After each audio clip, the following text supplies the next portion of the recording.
Hello दोस्तों, कैसे हैं आप लोग। दोस्तों, आप सभी का हमारे यूट्यूब चैनल रोज़गार विद अंकुश शर्मा में बहुत बहुत स्वागत है। दोस्तों, आज की जो हमारी वीडियो है, इस वीडियो का टॉपिक होगा करंट ट्रांसफार्मर टेस्टिंग।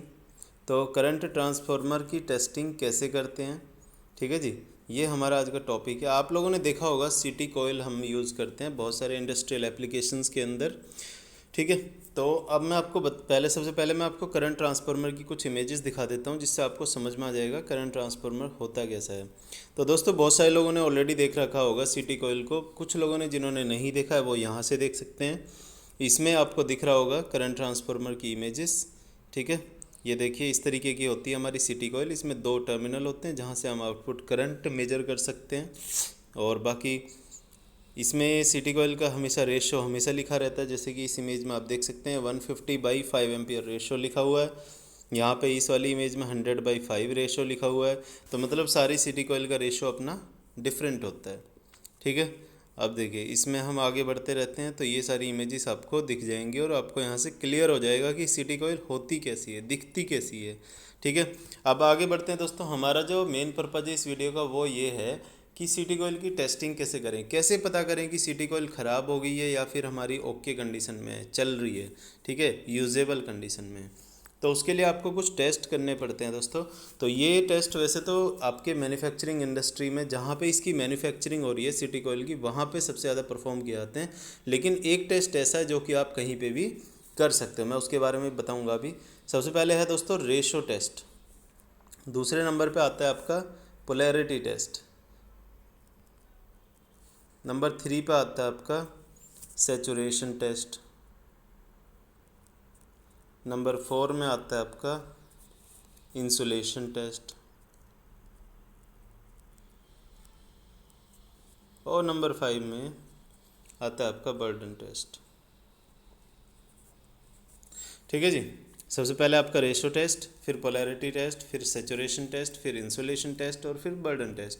सभी टेस्ट का अपना अपना एक पर्पज़ होता है। सबसे ज़्यादा जो टेस्ट यूज़ किया जाता है वो होता है रेशो टेस्ट। रेशो टेस्ट मतलब कि जैसे मैंने अभी आपको इमेजेस दिखाई थी, उसमें क्या दिखाया हुआ था कि भाई एक रेशो, पर्टिकुलर रेशो दिया होता है हर एक सिटी कोयल का। जैसे कि किसी सिटी कोयल का रेशो होगा 100/5, किसी का होगा 200/5, किसी का होगा 150/5, किसी का होगा 40/5। अब दोस्तों, इसमें ये क्या रिप्रेजेंट कर रहा है? देखो, जो स्टार्टिंग वाला पैरामीटर है ये आपका प्राइमरी करंट को रिप्रेजेंट कर रहा है, और ये जो आपका बाद वाला करंट है ये आपका सेकेंडरी करंट को रिप्रेजेंट कर रहा है। क्लियर हुआ?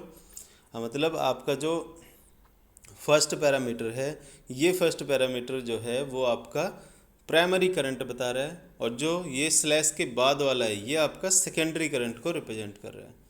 करंट ट्रांसफार्मर का रेशो देखिए, यहाँ पे आपके प्राइमरी और सेकेंडरी करंट पे कंप्लीट इम्पैक्ट डालता है। अब दोस्तों, मैं आपको बता देता हूँ कि जो आपके बर्डन टेस्ट हैं, ये आपकी मैक्सिमम लोड पे कितना लोड चला सकते हैं, इंसुलेशन करंट, ठीक है, सेचुरेशन करंट, पोलैरिटी, पोलैरिटी आप समझते ही हैं, ठीक है। तो ये सारी चीज़ें चेक करने के लिए जो इंडस्ट्रियल एप्लीकेशंस हैं या फिर जहाँ मैन्युफैक्चरिंग हो रही है सिटी कोयल की, वहाँ पे यूज़ कर सकते हैं हम, क्योंकि वहाँ पे हमारे पास सारे इक्विपमेंट्स अवेलेबल होते हैं। लेकिन हम अगर अपने घर में या फिर किसी इंडस्ट्री, छोटी इंडस्ट्री के अंदर इसका यूज़ कर रहे हैं सिटी कोयल का, तो वहाँ पे कैसे हम चेक करें? तो उसके लिए होता है दोस्तों हमारा रेशो टेस्ट। ये रेशो टेस्ट हमारा सबसे इजी टेस्ट होता है, बहुत ही आसानी से आप इसको परफॉर्म कर सकते हैं। तो ये टेस्ट के बारे में आपको मैं बता देता हूँ। देखिए दोस्तों, अगर किसी भी कोयल में आपको दिया हुआ है कि ये 100/5 रेशो है इसका, तो इस सिटी कोयल का मतलब ये है कि अगर आप इसको 100 एम्पियर इनपुट करंट दोगे, तो ये जो बदले में आउटपुट करंट देगी वो 5 एम्पियर आउटपुट करंट होगा, ठीक है।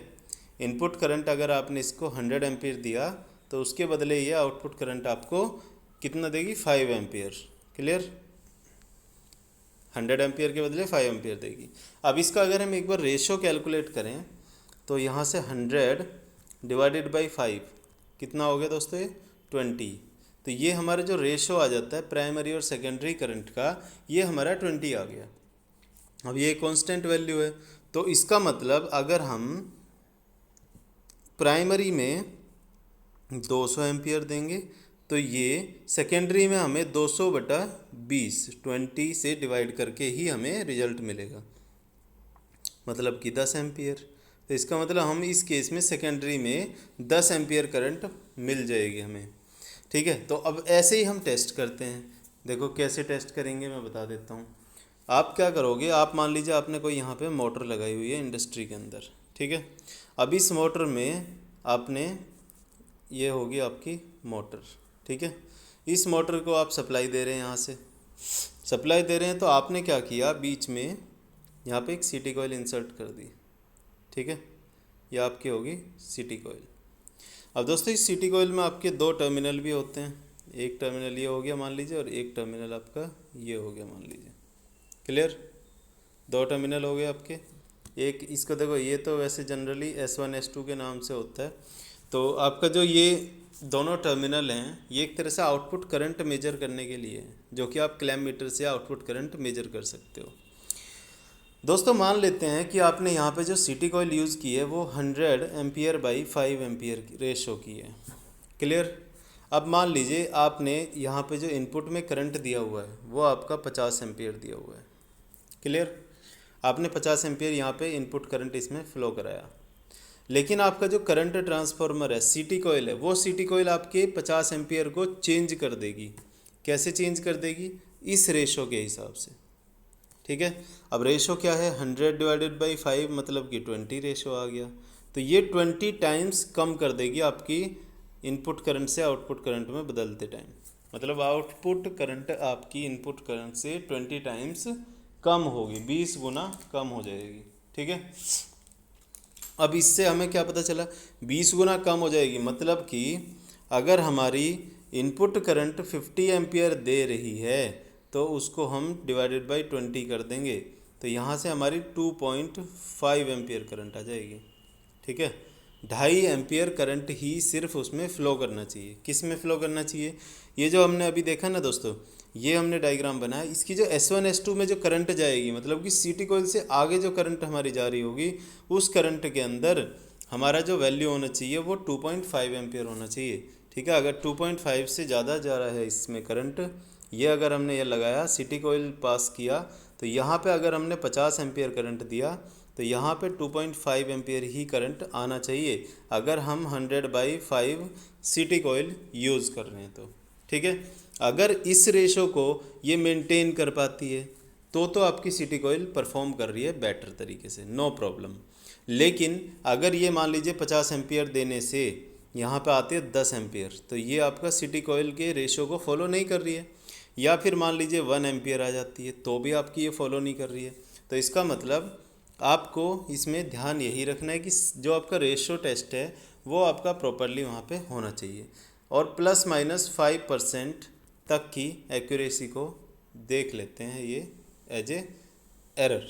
ठीक है, ±5% तक की एरर ये कंफर्टेबली चला सकते हैं, लेकिन ±5% से ऊपर अगर एरर आ रही है तो दोस्तों आपको ये सीटी कॉइल को बदलने वाला समय आ गया है, ये आप मान लीजिए। ठीक है, तो आपको ये क्लियर हो गया होगा आई थिंक। नहीं हुआ है तो कोई डाउट फिर भी बच जाता है तो आप कमेंट बॉक्स में लिखिएगा ज़रूर, और कोई नए टॉपिक पे आपको वीडियो चाहिए तो वो भी ज़रूर लिखिएगा। बाकी दोस्तों वीडियो कैसी लगी है वो ज़रूर कमेंट बॉक्स में लिख के बताइएगा, उससे हमारा हौसला बढ़ता है, नई वीडियो और अच्छे से हम लेके आएंगे। दोस्तों मिलते हैं नेक्स्ट वीडियो में, थैंक यू फॉर वॉचिंग।